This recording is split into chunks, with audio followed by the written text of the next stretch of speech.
Hello guys, welcome back to the channel, welcome back to Roni vlogs. আজকের ব্লগটা একটু important, কেন কি আজকের ব্লগটা দেওয়াটাও খুব জরুরি ছিল। আমার এখনই ট্রাভেল সিরিজ চলছিল, তার মাঝখানে ব্লগটা দেওয়ার একটাই উদ্দেশ্য। আমি থাকি দক্ষিণ দিনাজপুর জেলায়, আর দক্ষিণ দিনাজপুরে বৃষ্টিতে অনেক মানুষের ক্ষয়ক্ষতি হয়েছে। এখন আমরা সবাই মিলে যাচ্ছি ফ্লাড রিলিফ ওয়ার্কে। দেখতেই পাচ্ছ চারিদিকে জলে জল। এগুলো আগে নর্মাল মাঠ ছিল, এখন পুরো জলে পরিপূর্ণ। আমরা যে গ্রামে যাচ্ছি সেই গ্রামের নাম হচ্ছে যাদববাটি।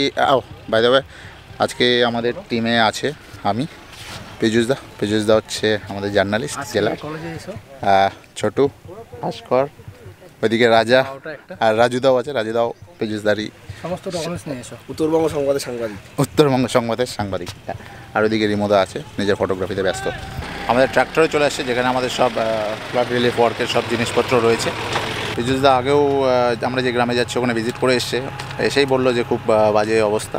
তো আমরা ভাবলাম একটু যাওয়া যাক, কিছু হেল্প করা যাক। তো ওই গ্রামে তুমি যখন গিয়েছিলে কীরকম অবস্থা দেখেছিলে? দেখো, ওই গ্রামে যখন আমরা গিয়েছিলাম, শুধু আমি যাইনি, আমার সঙ্গে আমাদের কলিগ রাজু হালদার তিনিও গিয়েছিলেন। তো আমরা দুজন মিলে যা অবজার্ভ করেছি, আমরা যা দেখেছি তা কিন্তু খুবই ভয়ানক পরিস্থিতি ছিল।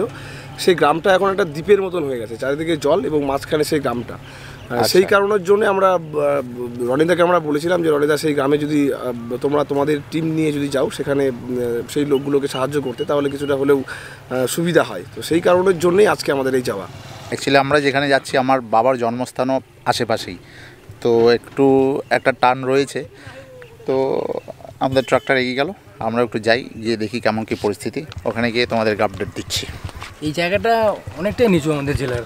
হ্যাঁ, জন্য 2017-এর বন্যা তো এখানে প্রচুর জল ছিল।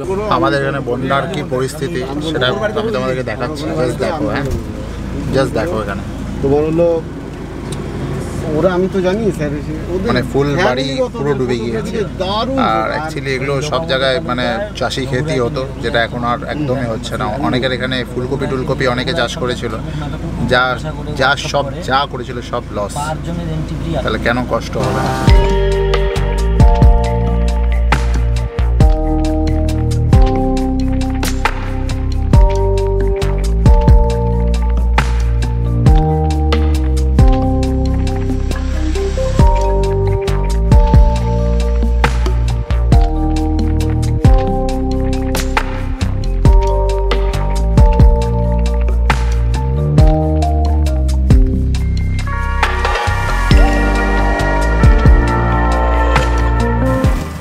এখন আমরা যেখানে আছি এটা হচ্ছে কার্গিল মোড়। এই সুভাষ কাকুকে দেখতে পাচ্ছ, আমাদের খুবই ঘনিষ্ঠ। তো সুভাষ কাকু আমাদের একটু হেল্প করবে ওই পারে যাওয়ার জন্য। তো নৌকা টোকা সব বলে রেখেছে, রেডি আছে। এখানে যাবো আর কি। তো নৌকা ছাড়া কি অন্য কোনো উপায় নেই না যাওয়ার? না, নৌকা নিয়ে যেতে হবে। নৌকা নিয়ে কি সব ঘর ঘরে পৌঁছানো যাবে? না, ওর সাথে স্কুল দিয়ে দেবো, স্কুলের দাঁড়াবো। কিন্তু তুমি তো বুঝতে পারবে না ওটা ফ্যামিলির লোক নাকি ফ্যামিলি থেকে 4 জন যদি চলে। তো ঠিক আছে। তো আমরা ঘাটে এসে পৌঁছেছি, এখান থেকে আমাদেরকে নৌকা করে যেতে হবে ওই পারে। ওই দেখতে পাচ্ছ সব নৌকাগুলো এখানে। তো আমাদের রুটটা কোনটা হবে? এটা দিয়ে না, এখান দিয়ে ওই যে ঘাট আছে, একটা ঘাটের ওই সাইড দিয়েও যাওয়া যায়, এই সাইড দিয়ে যাবে, কিন্তু এই সাইডে কতটুকু জল আছে সেটা বোঝা যাচ্ছে। আচ্ছা, দেখো দাঁতটা কিন্তু হেভি দাঁত। দেখা তো, কাছে কাছে কাছে কাছে দেখি দাঁতটা দেখার পর। কি নাম? জিৎ। জিৎ, তোর দাদা এখন ফেমাস হয়ে যাবে কিন্তু। হ্যাঁ, তিনটা লাগবে, একটা বেশি হোক না।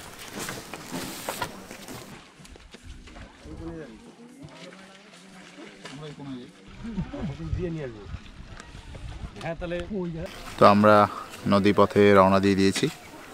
এমনি নদীতে ওখানে পার হয় রশি দিয়ে এই পার থেকে ওই পার, কিন্তু আমরা এখন ডাইরেক্ট মাঝখান দিয়েই আর কি গ্রামের দিকে যাচ্ছি। আমার তো একটু সুন্দরবন ফিলিংটাও আসছে। ম্যানগ্রোভ, হ্যাঁ, ফুল ম্যানগ্রোভ। আরে যখন আমি ইয়েতে গেছিলাম বকখালিতে, ওখান থেকেও তোমার এই নৌকা রাইডেই আর কি গিয়েছিলাম, ফুল সেম। তো এটা তো বেসিক্যালি নদী, তাই না? তো এখন আমরা যাচ্ছি যাদববাটি। ওখানে 25-30টার মতো ফ্যামিলি আর কি একটা প্রাথমিক বিদ্যালয়ে আর কি স্থান নিয়েছে, তাদের ঘরবাড়ি সবই ডুবে গিয়েছে। তো সেরকম কোনো আইডিয়াই নেই যে কতটা কেমন কি হয়েছে। তো আরও যদি পরে কোনো হেল্প লাগে আবার পরে আসা যাবে।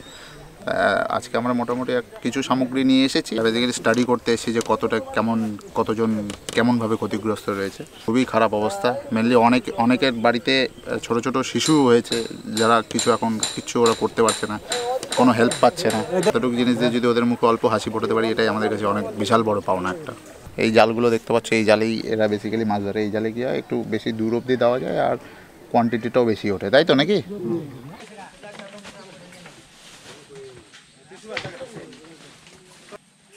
বেশি সময় লাগবে না কাকা, দাঁড়ান। দেখো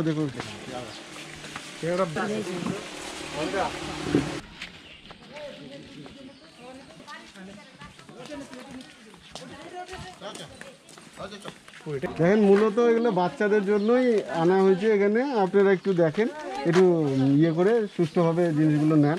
বিষয় যারা এখানে শেল্টার নিয়েছেন তারাই আগে আসে।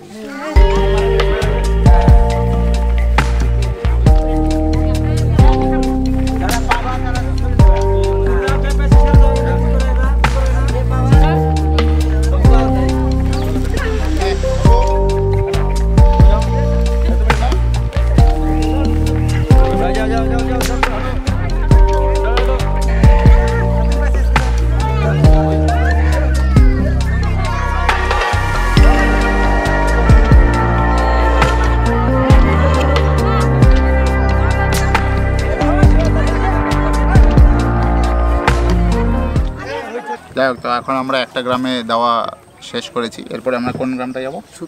সুতল। ওখানে একটা গ্রামে যাব। ওখানে মোটামুটি 50টা বাড়ি পুরো ডুবে রয়েছে। আমরা আজকে 3টে গ্রাম কভার করছি। একটা শেষ হলো, যেটার নাম ছিল যাদববাড়ি। এরপরে যাব সুতল, তারপরে আরেকটা যাব যেটা বেলবাড়ি ব্লকেই পড়ে।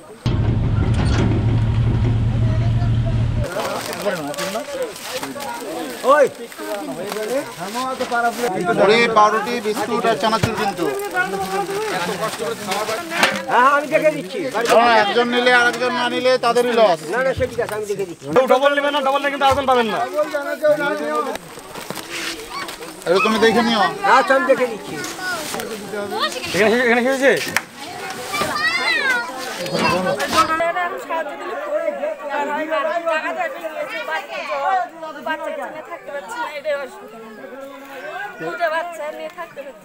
এই যে আপনাদের এই যে সাহায্যগুলো তুলে দিল, কি বলবেন? এই সাহায্যগুলো তুলে দিয়ে খুবই উপকার হয়েছে আমাদের।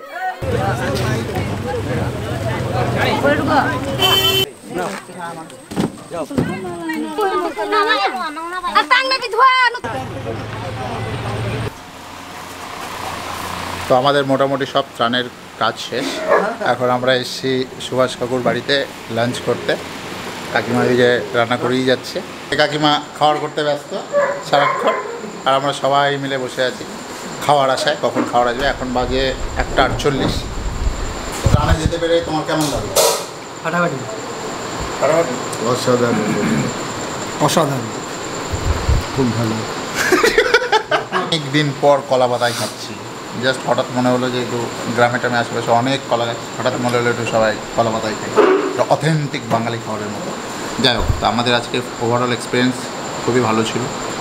আমরা এটাই সবাই আমাদের গোটা টিমের থেকে অনুরোধ করব, তোমরা কিছু হলেও লোকের একটু পাশে দাঁড়িয়ে। তোমার 10টা টাকা হলেও কিন্তু একজনের জীবনে একটা চেঞ্জেস আনতে পারে। এমন ভেবো না যে আমি 10 টাকা দিয়ে আমি কী করব, আমার 10 টাকা নিয়ে ওর কী হবে। তুমি আমরা কতই না বাজে খরচা করি, 5-10 টাকা যদি একটু লোককে দেওয়া হয়, তো সবাই যদি 5-10 টাকা করে দেয়, তাহলে কিন্তু দেখো অ্যামাউন্টটা অনেক হয়ে যায়। শুধু টাকাটাই না, যারা মনিটারি সাপোর্ট করতে পারবে না, তারা ফিজিক্যালি গিয়ে সাপোর্ট করো, তাও ওটা দেখবে অনেক ভালো হয়। তো আজকে আমাদের ব্লগটা এখানেই রাখি। আমাদের প্রচণ্ড খিদে পেয়েছে, সবাই খাওয়ার টেবিলে ব্যস্ত। আমরা খেয়ে দিয়ে নিই। তো এত দূর আসলে এটা লাইক করে দিও, সাবস্ক্রাইব না করে থাকলে সাবস্ক্রাইব অবশ্যই করো। টাটা, বাই, নেক্সট ব্লগে দেখা হবে।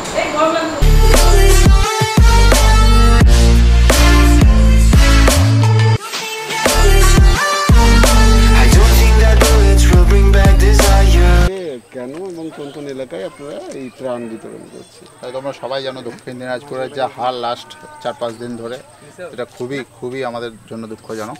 তো আমরা যতটা একটু চেষ্টা করেছি আমরা সবাই মিলে, যে যদি একটু মানুষের মুখে আমরা একটু হাসি ফোটাতে পারি। আর অ্যাকচুয়ালি আমরা আজকে এসেছিলাম যাদববাটি আর এইদিকে বাংলাপাড়া, মানে এই দিকটা যেহেতু সব থেকে নিচু এরিয়া, জন্য একটু বেশি অ্যাফেক্টেড। তো আমরা চাইলাম একটু একটু সামান্য কিছু যদি একটু ওদের মুখে হাসি ফোটাতে পারি, কেন কি এখন তো আর চাল ডাল দিলে ওরা রান্না করে খেতে পারবে না, তো একটু যদি ড্রাই ফ্রুট দেওয়া যায় তাহলে ওটা একটু বেটার হয়।